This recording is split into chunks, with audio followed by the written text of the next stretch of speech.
Rethinking the Oriental Carpet in Early Renaissance Paintings. In this series of 7 lectures, we're going to step away from conventional wisdom and rethink the role of the Oriental carpet in early Renaissance paintings. I'm going to interpret the information derived from the Carpet Index in an entirely new way. This series will challenge conventional wisdom by suggesting that, instead of being luxury items of Muslim manufacture before 1500, carpets can be seen as demographic markers, visual witnesses to the movement of populations of Eastern Christians to the West in the early modern period. And as such, they give us a whole new window onto the Renaissance. Segment 4, the relic carpets of Flanders. The date is 1436 and the town is Bruges in Burgundian-ruled Flanders. We know from the inscription on the frame that Jan van Eyck completed this altarpiece for the canon Joris van der Pele, who commissioned it to hang over his funeral altar in the church of Sint Donneskerk. Marking holy ground under the feet of the Virgin is a remarkable pile carpet, lush and vibrantly colored, with geometric star motifs, unlike any that we've seen in the first 2 segments of this series.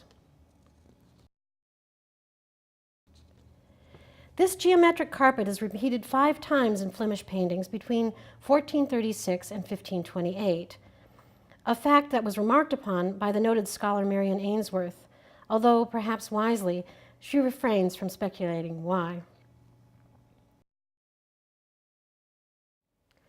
So at this juncture, I'm going to take the leap and see where we land. This is probably the most speculative lecture of this series. Nevertheless, I want to introduce it to you here in this lecture series, since my intention from the first has been to shake our conventional wisdom out of its current rut and see if we can completely rethink the traditional role of the carpet in European paintings. So let's begin with this. So much more historical context is available for this painting, much of it from inscriptions on its original frame. In addition to this almost photographic likeness, we know the name of the donor, Canon Joris van der Pele. St. George, the namesake of Joris, is flanked by St. Donation on the left. In fact, we know again from the frame and the church documents that the location for this painting was above a funerary altar established for van der Pele in Sint Donneskerk. So, as I explained in my introduction, the inclusion of the carpet also takes on sacramental aspects as a funeral carpet itself. The church was the most important in Bruges, and from the inscription we know the painting was begun in 1434 and finished in 1436, during the reign of Philip the Good, Duke of Burgundy. We also know from the frame that it was painted by Jan van Eyck, the most noted painter in Bruges, and a trusted diplomatic attaché to the Duke. And just a note here, actually there are 3 repeating relic carpets in Flanders, all of them painted initially by Jan van Eyck between 1334 and 1441, although we only have time to discuss one. And I have reason to believe that all 3 were held and preserved in St. Donneskerk's treasury until at least 1528. In this series, we've considered 3 complementary forms of evidence: pictorial, historical, and demographic. No single source has all the answers, but added together, they can offer us a remarkable window onto the times. The pictorial evidence here is quite interesting. A number of factors make this Flemish painting different from the Tuscan examples that we saw in the first 2 lectures. The van der Pele carpet's distinctive geometric pattern is unlike the much earlier Armenian relic carpets of Tuscany, which had animal and tree-of-life motifs. Another very important factor to consider is that while the Tuscan carpets were rustic flat weaves, which probably indicate a rural, unsophisticated origin, here the Flemish example for the first time is a richly colored, luxurious pile carpet, more likely indicating an origin within a city or urban workshop. It's still possible that this Flemish example is also Armenian, as the star motif is heavily used in Caucasian carpets, and certainly there were Armenians living in Bruges in the 15th century who could have brought carpets with them as relics, similar to the Tuscan experience. But the carpet itself is so unlike the Florentine and Sienese examples that we've just studied, and its historical context is so dissimilar that I'm going to hazard a completely different source for it. Partially because of this visual evidence, the Van der Pele carpet was joined in Bruges 30 years later by at least 8 more luxurious pile carpets. They begin to be depicted around 1465, first by Memling and later by Gerard David, and they cease to appear around 1500. While they share certain similarities in color and pattern with each other, none of them is repeated more than once. So even though they still mark holy ground beneath Mother Church, in each of these paintings, it's unlikely that they were considered to be holy relics with special local importance. Although their motifs have nothing in common with the early Jan van Eyck carpets, these new arrivals are also made of luxurious pile. One explanation for their sudden appearance is that we could be seeing the beginning of luxury items of Muslim manufacture here. But I want you to hold off on that until we examine the historical record, and then see if you think that that's still valid. Suffice it to say that these later carpets, which appear to be sizable and luxurious, were probably produced not by nomads, but in city workshops. What the two sets of Flemish carpets do have in common is their unusual yellow ground. This saffron yellow color is an important clue to their origin. As the spice and dye from the Crocus sativus are both very rare and quite expensive. Here on the lower right, we have a modern-day carpet dyed with saffron. At this point, we have to ask ourselves, where was saffron available in the 15th century? It was a rare spice and dye, grown in very few places. The most likely place was the ancient Greek city that was named for its major crop, Saffronopolis, later Safranbolu, under the Ottomans, near the Black Sea in what is now northern Turkey. So on the visual evidence alone, we have two notable bits of information to consider. The saffron yellow ground suggests that we look for a Flemish connection to the Black Sea. The size and fineness of the 8 carpets suggests a city rather than a nomadic workshop for their production. What location on the Black Sea in the 15th century fits this description? Trebizond, the city most capable of producing these carpets with Black Sea connections to luxury-loving Flanders, would be Trebizond. As an international port, the fortified city was known in Europe for its luxury cloths, its talented gold and silversmiths, and as an entrepot for the rare spices and dyes. For a millennium, the city itself had been home to an international gathering of Eastern Christian merchants and craftsmen, including Armenians, Greeks, and Georgians. Given this international mix, the carpets in question could be assigned to any of the groups of Eastern Christians that inhabited the city, as all were represented. But I'm going to take the risk and propose that they were woven by Georgian craftsmen working within the city, as the Empire of Trebizond had been ruled since 1204 by Christian kings of Georgian and Greek Byzantine ancestry. In the late 13th century, the city was an important terminus for the Silk Road. Marco Polo himself traveled through Georgia on his way into Trebizond on his way home to Venice, and he reported on its weavers, and I quote, "It has villages and towns in plenty. Silk is produced here in abundance, and the silken fabrics and cloth of gold woven here are the finest ever seen."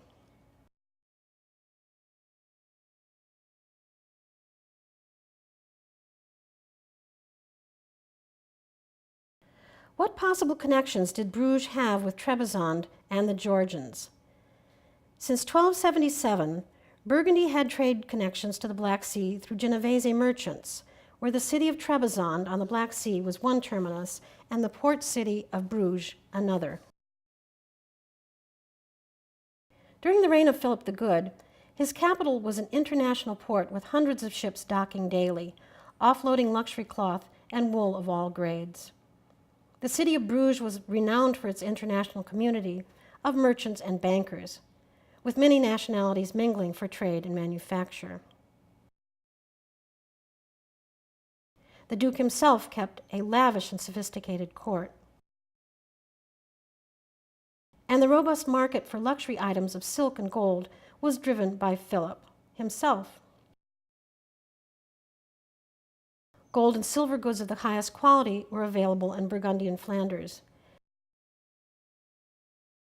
And the internationally famous goldsmiths of Trebizond undoubtedly sent some of their finest wares to this market. In addition to the port of Trebizond being a valued trading partner in luxury goods with Bruges, Philip the Good had military and religious interests in its Georgian rulers. He may even, as a youth, have read Marco Polo's romantic assessment of them. In Georgia, there is a king who always bears the name of David Malik, that is to say, King David. The Georgians are a handsome race of doughty warriors, good archers, and good fighters on the battlefield. Marco Polo was not only recalling the fabled military prowess of the Georgians, but repeating the tradition that Georgian warrior kings traced their lineage back to the biblical King David and claimed to be descended from Saint Anne, the mother of the Virgin and grandmother of Christ. The kings of Georgia thus claimed to be living descendants of Christ. This was an awe-inspiring genealogy, especially to the Duke of Burgundy, whose largest claim was that he was the nephew of the King of France. The Georgian connection is strong enough for me to suggest that the early Van der Pele relic carpet and the other two repeating carpets painted by Jan van Eyck before 1441 had their origin among the Georgians on the Caucasian side of the Black Sea. In addition to his merchant and military interest in the Black Sea, Philip the Good was keenly interested in the ancient history of the Pontic Greeks and the Georgians. These were the people of the Golden Fleece, and this led him to form the chivalric order that's most attached to his name, the Order of the Golden Fleece. As a child, the young Philip was steeped in the legends and myths of Greek antiquity.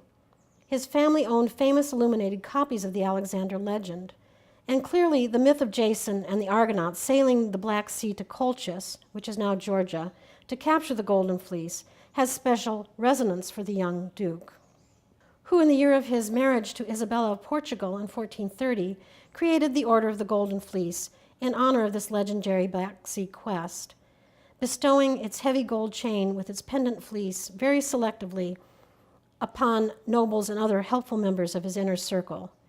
It was a prestigious honor in his day and continued to have a long history even in modern times. As a modern historian, it's tempting to dismiss such chivalric creations as the Order of the Golden Fleece as an almost childish attempt by the Duke of Burgundy to recapture a mythical golden age. But we dismiss this notion at our peril. Philip the Good of Burgundy was a highly educated and astute leader and rarely did anything that didn't lead to gain. Instilling loyalty through conferring an honor linked to the golden age of Greek myth and heroism, of manly men doing heroic deeds in faraway places, sweetened what was becoming an inevitable march towards war. Because all of these factors, trade, military, and chivalric interests, all of them coalesced when the port of Trebizond came into danger in the later 1450s.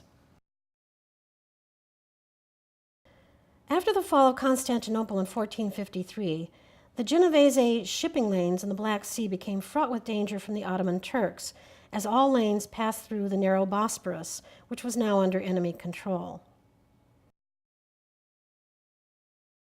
With his Black Sea trade threatened, his military instincts excited, and his chivalric interests aroused, Philip the Good became involved in the Asiatic League, which was a loose confederation of Eastern and Western leaders interested in protecting the kingdom of Trebizond from Ottoman conquest. The Asiatic League consisted of, among others, Pope Pius II in Rome, the Medici family in Florence, the Duke of Burgundy, and some Eastern counterparts, such as King George VIII of Georgia and King John IV of Trebizond. In particular, Philip the Good corresponded with John IV of Trebizond about his military defenses against the Ottomans. And this kingly image at the right is by Benozzo Gozzoli in the Florentine Procession of the Magi, which some think to be a portrait of John IV. After John IV's death, Philip corresponded with his brother, the Emperor David of Trebizond. In Anatolia itself, the Asiatic League was joined by an adventurer named Uzan Beg, seen here to the right. Uzan Beg was a Turkmen leader in Anatolia, an intense rival to the Ottoman Sultan Mehmet II, the conqueror of Constantinople.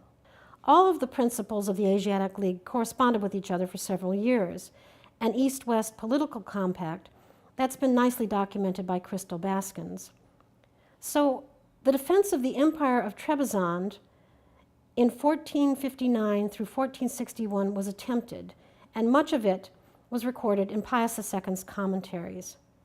But clearly, the Asiatic League was no match for Mehmet II. The conquest of Trebizond was accomplished by siege and onslaught until on August 15th, 1461, King David, the last emperor of Trebizond, surrendered to Mehmet. The population of the city was divided up for spoils among the conquering officers, and Mehmet himself, who took David's daughter for his harem. Large portions of the population were forcibly removed to Constantinople.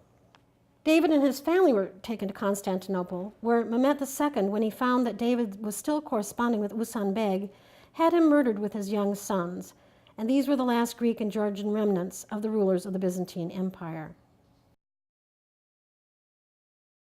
Mehmet was now only one city away from his goal of conquering the fabled Christian cities of Asia Minor. Constantinople was taken in 1453. Trebizond fell in 1461, leaving only Iconium remaining in his goal to achieve the three crowns of Mehmet, and we'll see the fulfillment of Mehmet's dream in the next segment of this series.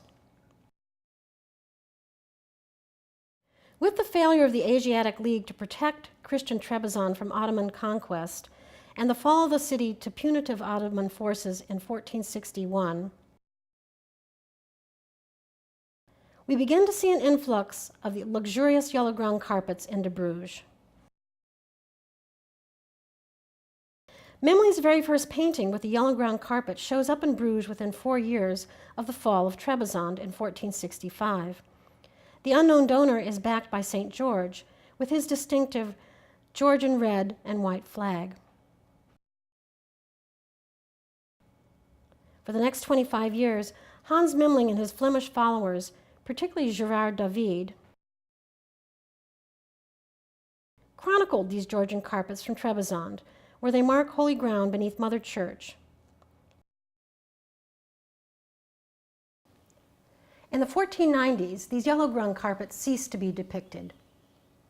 While they do seem to have some relation to members of the prestigious Confraternity of the Holy Blood in Bruges, nevertheless, they do not repeat, and I don't consider them to be religious relics. Perhaps they represented the importance of a lost homeland to a generation of wealthy Georgian refugees who settled in the city after the fall of Trebizond, who were now passing away. We don't know.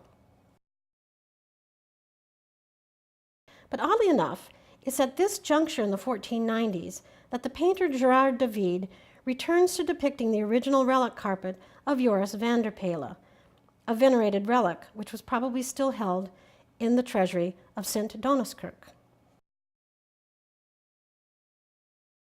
From 1490 to 1510, more than 50 to 70 years after Jan van Eyck, Gerard David painted 3 new versions of the van der Pelen relic carpet.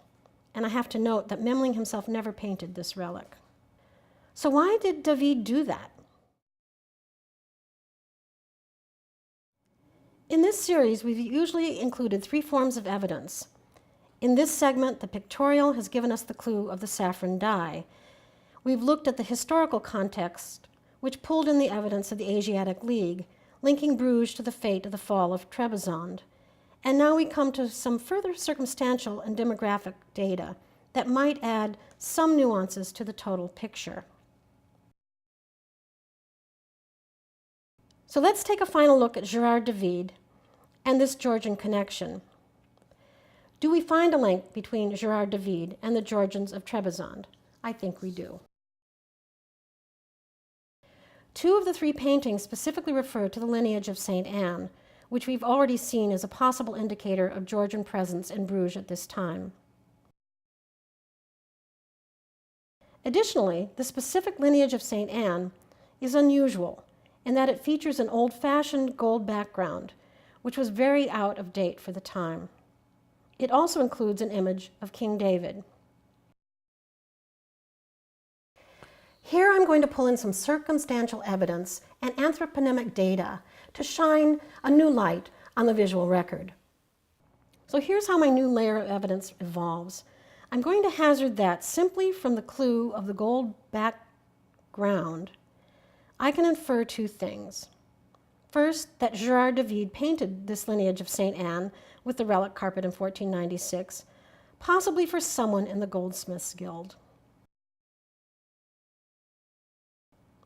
As we saw earlier, goldsmiths were a significant part of Bruges' trade in luxury items, and they were necessary to the functioning of the Order of the Golden Fleece, who needed elaborate golden chains for their ceremonies.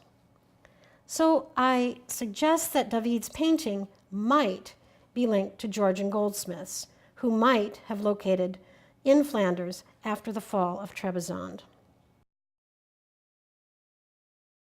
On this merest of evidence, I'm going to make a second inference. The old-fashioned use of gold for the ground might indicate a generation removed, one more likely to appeal to an older contemporary with a traditional Eastern Christian background, rather than a younger contemporary raised in Bruges. I think this hypothetical link to an older Georgian goldsmith is reinforced by two portraits found in this lineage of St. Anne from 1496. The man to the left, I suggest, is Gerard David himself, a younger self-portrait if we compare it with this man, an acknowledged self-portrait from 1510. The man kneeling next to King David on the lower right in the painting, I suggest, is a younger version of this man in the fur hat painted by David in 1510. Technically, this painting is referred to as the goldsmith, but the visual evidence helps me identify the man as Jacob Knoop, the master goldsmith who became the leader of the Goldsmiths Guild around 1510. There's a significant tie between the two men. In 1496, Gerard David married Cornelia Knoop, the daughter of the master goldsmith Jacob Knoop. With this marriage, was David marrying into a Georgian family? Perhaps even with his last name, was he of Georgian descent himself? Both are possible, and I suggest that this painting celebrates the uniting of two families of artisans not native to Bruges. The Georgian relic carpet that began as a funerary carpet for Canon van der Pele now serves as a sacramental marriage carpet for Gerard David and his bride, possibly magnifying an ethnic heritage with family ties to a lost but not forgotten home in historic Asia Minor. None of this explains the whole story. Indeed, in light of the slim and elusive data, there may be no links to Georgia at all. Perhaps by making three paintings that include the carpet 55 years after Jan van Eyck's death, Gerard David was marking some other unknown anniversary for the relic at St. Donaskirk. Certainly, we don't know why his follower Ambrosius Benson chose to include it in this painting dated to 1528, fully 18 years after Gerard David's last iteration of it. Benson's painting was the final time that it appears in the visual record, and I can't tell you why. Today, when we look at this painting from over 500 years ago, I think we have some compelling visual evidence linking the Georgians of Trebizond to the history of the early European Renaissance. Yet the Georgian link to Burgundian Bruges is totally unremarked in either European historical works or by carpet studies. Frankly, I think this is another forgotten heritage, much like that of the Armenians in Tuscany, which should be examined anew in relation to its contribution to Renaissance history. But maybe this is as far as we can go. The original context for this carpet and this painting is entirely lost. It's now in a museum not far from where it was created in Bruges, but totally divorced from the intentions of its painter, its patron, and its original site at Sint Doniskerk, where Jan van Eyck's painting was intended to hang over Joris van der Pele's funerary altar and be the focus for masses sung in his memory. The church was destroyed during the French Revolution. What remains of that ancient church is now under the Crown Plaza, Bruges. It has your standard luxury hotel amenities, including an exercise room and a dance floor. What it doesn't seem to have is any memory that Jan van Eyck himself was buried here in 1441. Although today, I suppose, you could drink to his memory in the ambiance of the old crypt, which is now the restaurant. Here's looking at you, Jan.